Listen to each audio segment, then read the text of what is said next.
Hi, I'm Shamal Scotsman. I have 2 degrees in psychology, and with that foundation, I now practice as a life coach. Through working with young professionals in their respective fields, I can definitely say that there are 4 steps to setting and achieving goals. The first step in this process is to clearly define your goal. And you could answer this by thinking about questions like who, what, when, where, why, and which. For this specific exercise, I would like you to think about a goal you would like to reach in 1 to 3 months, maximum 3 months, right? This goal should be measurable. For instance, you would like to lose 5 kilograms at the end of 2 months, or you would like to prepare for a half marathon but in the next 3 months. Now I want you to know that before we move along, this is going to cost you to do something you have never done in order to achieve something you've never had. At this moment, I want you to write down your goal as clearly as possible. The second step in this process is to analyze your goal.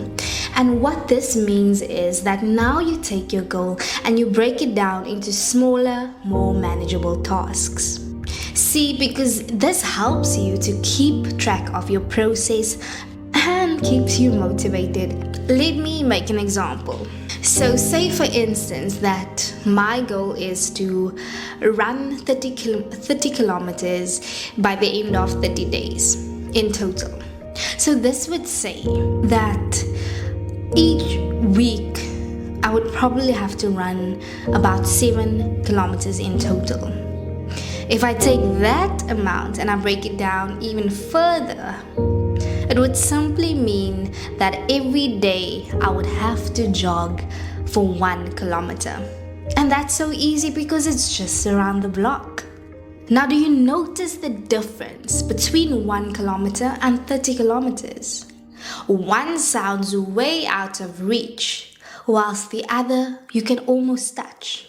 Thinking about your goal, if you feel that you may want to change it, or if you are unsure about your goal, you can pause the video and take your time to choose another. But just remember that you need to define your goal clearly and then analyze it. Right, now moving on to step 3. Step 3 is known as identifying your gaps. Now you know, as for anything in life, when having the right tools, you have a better chance of completing the task at hand. The same goes for your goals. You need to identify any resources that you may need which could help you in achieving your goals. Now this can include anything. It can include people, information, or skills. And I just want to bring light upon the fact that people usually miss 2 of the most valuable resources, and this is time and the will to do something. See, if you already have those 2 in your corner, you don't really need anything else. You don't need the gym membership, you don't need the fancy clothes, and you don't need those 5 or 3 liter water bottles with the markers on. You have everything you already need at your disposal. But let's go on. Let's say there are still other resources you need. Using my example, for instance, if I were to reach my goal, the resources that I would need would be things like an accountability partner, my phone for a good playlist, and to use as a distance tracker, and a water bottle to keep me hydrated. Now that we have the first 3 steps down on lock, we can go into the final step. The final step is to create a plan. You have already done the hard work if you've completed or thoroughly done the first 3 steps. Now it's simple. Creating a plan is just like establishing a routine. See, because now you have an idea of what your goal is, what you need to do every day. Now you just need to place it step by step. Let's look at my example.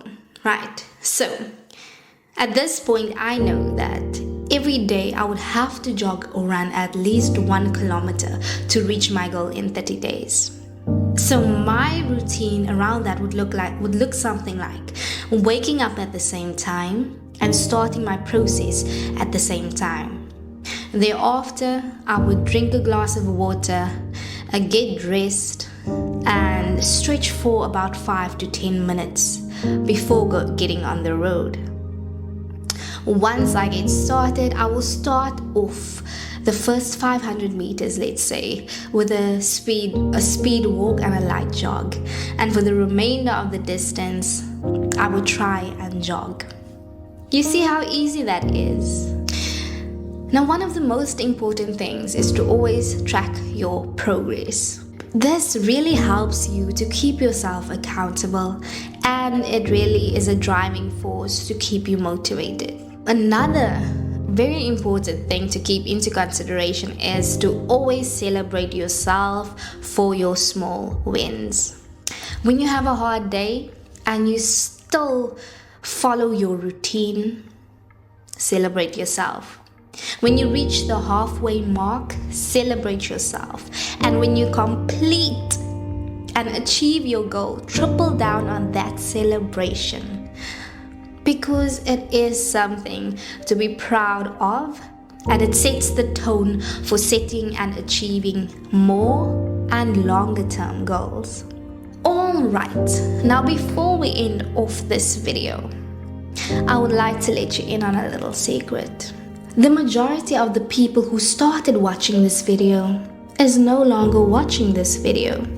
Just by watching this video means that you are serious about achieving your goals.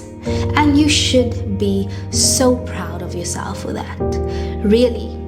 Now, if you've reached this point and you still feel as if something is missing, or you don't know what goal to pursue, or you just feel stuck, it might be because your foundation is not set right. And that is exactly where I come in. You see, I've written a book called Grow Up. And no, the name has no intention of scaring you off. This book is about becoming self-aware and diving deep into the roots of who you are, helping you accept where you are so that you can move forward. This book can help you understand as to why you chose a certain goal, and in future help you choose goals that align with who you are. It is called personal goals after all. So at this point, if you feel that this may be something you need, or if you know of someone who might need something like this, you can just follow the link below to my website, where you'll have access to this book. Thank you so much for your time. Thank you so much for watching. All the best with achieving your goals. I'll see you soon.